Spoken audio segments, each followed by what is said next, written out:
ஒரு பொருள் நம்ம விட்டு காணாத போதுன்னா அது நம்முடைய அஜாக்கிரதை, சரியாக கையாளாததனம், அதை பத்திரப்படுத்தி வைக்கிறது கிடையாது. ஒரு கம்மலை காட்டுன்னா அதை காட்டி பொறுமையாக ஒரு இடத்துல பத்திரமான இடத்துல வச்சுட்டு போகிறது கிடையாது. காட்டி எங்கேயாவது வச்சுட்டு போகிறது, அதுக்கப்புறம் காணாது போகிறது, அப்புறம் அது கிடைக்கும் போது சந்தோஷம். இப்படி இந்த உலகத்தில் நாம் நிறைய பேர் தவறுகளோடு தான் வளரணும். ஏன்னா அந்த தவறுகள் நம்முடைய சமுதாயத்தால் அது ஏற்படுது. நம்மளை ஒரு ஒரு ஒரு ஆட்டு மந்தைன்னா அந்த மேய்ப்பன் சரியாக இருந்தால் மந்தை சிதறடிக்கப்படாது.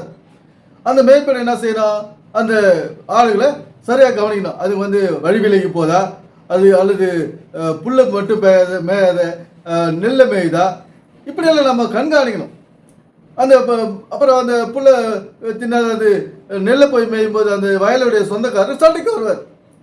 இப்படி தான் நாம சரியில்லைன்னா தான் நமக்கு தொல்லைகள் வருது. நம்முடைய வழிநடத்துகிறவர், நம்மளை கைட் பண்ணுறவங்க நம்ம சரியாக இல்லாதனால தான் நம்மள மேலே பாவமோ பழியோ நாம் வழி விலகி தவறான வழியில் போகிறதுக்கு அது ஏதுவாக இருக்குது.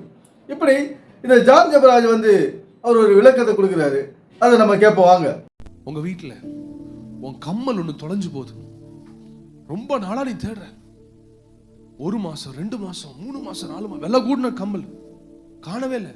திடீர்னு ஒரு நாள் நீ கட்டிலுக்குள்ள பார்க்கும்போது அந்த கம்மல் உனக்கு தெரியும் போது உன் கண் எப்படி இருக்கும்? இதைத்தான் தேடிக்கிட்டு இருந்தேன். ஆண்டவர் ஆவல் அளிக்க எல்லாராலையும் நிராகரிக்கப்பட்டவன் வரும்போது ஆண்டவர் எக்ஸைட்மெண்ட்ல சொல்றார், இவன் தான்.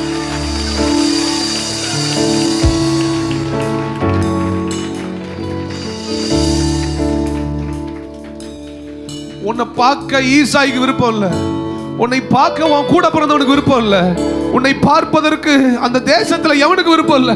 ஆனா கர்த்தர் எக்ஸைட் ஆகுறாரு, இவன் தான் இவனுக்காகத்தான் நான் காத்து. ஒரு தங்கத்திலான கம்மல் காணாத போயிட்டு அதுக்கப்புறம் அது கிடைக்கும் போது சந்தோஷம் ஏற்படுது. அது போல நாம எல்லாரும் தவறுகளோடு தான் நம்ம வாழ்ந்துக்கிட்டு இருக்கிறோம். ஏன்னா சிறு சிறு தவறுகள் நமக்கு சொல்லித்தர யாரும் கிடையாது, சரியான வழிகாட்டுதல் இங்கே இல்லை. பெற்றோராலேயோ இங்கே உடனே இருந்து வழிநடத்த அவங்களுக்கு நேரம் கிடையாது. படுக்கிறதுக்கு, எழுந்து ஓரத்துக்கு, சாப்பாடு செய்யறதுக்கு, அந்த வேலை இந்த வேலை செய்யறதுக்கு தான் நேரம் இருக்குது. இப்படி ஒரு நல்ல சமுதாயம் இங்கே உருவாகணும். பைபிளில் நிறைய இடத்துல பல பேர் தவறு செஞ்சுருக்காங்க. ஒரு கெட்ட குமார்னு எடுத்துங்களேன். கெட்ட குமார் என்ன செய்கிறாரு, அவருடைய அப்பா கிட்ட சண்டை போட்டுட்டு சொத்தெல்லாம் வாங்கிட்டு போடுறாரு, வெளியூருக்கு போயிடுறாரு, கண்காணாத தேசத்துக்கு போயிடுறாரு. அதுக்கப்புறம் அப்பா என்ன செய்கிறாரு, அந்த மகன் வருவானோன்னு சொல்லிட்டு ஏங்கி பார்த்துன்னு இருக்காரு.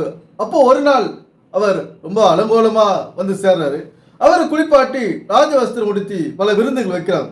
இப்படி தவறு ஏதாவது ஒரு வகையில் மனிதர்கள் இன்னைக்கு செஞ்சுதான் இருக்கிறோம். அதை மன்னிக்கணும். என்ன, அந்த தவறு மீண்டும் செய்யாத அளவுக்கு நம்ம அதுக்கு என்ன அந்த தப்பு நடந்தது அப்படின்னு விசாரிச்சு நம்ம அதை செய்யணும். என்ன, அது அப்படியே விட்டுட்டு வச்சிங்கன்னா பல தவறுகளுக்கு அது வழிவகுக்கும். இந்த தவறு எதனால வருது, ஏன் பிரச்சனை வருது, ஏன் குடும்பம் பிரியுது, இதெல்லாம் நம்ம ஆராய்ஞ்சு அறியணும். ஏன்னா அதுக்கேற்ற மாதிரி நம்ம இந்த வாழ்வியலை நம்ம வாழணும். இப்போ ஒரு மரமானது வளர்ந்துன்னு போகுது. சவுக்கு மரத்தை எடுத்துங்களேன், அது நேராக வளர்ந்துனே போகுது. ஆனால் சைடில் கிளைகள் விடும். ஒரு கிளை பெருசாக விடும், ஒரு கிளை சின்னதாக விடும். அது அந்த நடு மரத்தை வளர விடாது.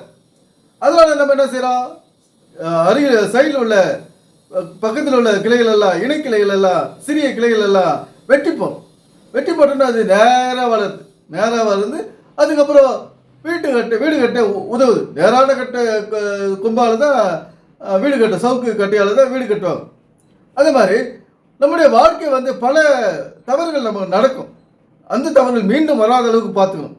ஒரு மரம்னா அது பல மரம் வளரும். ஆனால் அது நீங்கள் ஒரு மரத்தை வெட்டினா எல்லா மரத்தையும் தான் வெட்டிக்கணும், வளர்கிற மரம். ஆனால் ஒரு மனிதன் இங்கே வாழும்போது சரியான ஒரு வாழ்வியலை தெரிந்து கொண்டு மற்றவர்களையும் அதை வாழும்படி செய்தால் ஒரு நல்ல சமுதாயம் உண்டாகும். ஏன்னா நாம் அந்த ஒரு மையப்புள்ளியை நம்ம தெரிஞ்சுக்கிறது கிடையாது. வாழ்க்கையின் மையப்புள்ளி நம்ம எந்த வழியில் போனோம், எது நமக்கு தேவை, எந்த வழியில் போனால் பிரச்சனை வராது, குடும்பம் பிரியாது, சந்தோஷமாக இருக்கும் அப்படின்னு நம்ம யோசிக்கணும்.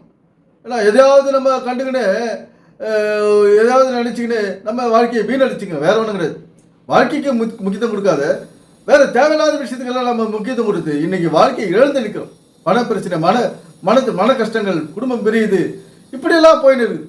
இப்போ ஜான் ஜெபராஜ் இப்போ விசாரணைக்குள்ள இருக்காரு. அவர் விசாரணை முடிஞ்சு வரட்டும், ஏன்னா அவர் மேல குற்றம் இருக்குதுன்னு சொல்லட்டும், அப்போ நம்ம பேசலாம், அவர் குற்றவாளியை தீர்க்கலாம்.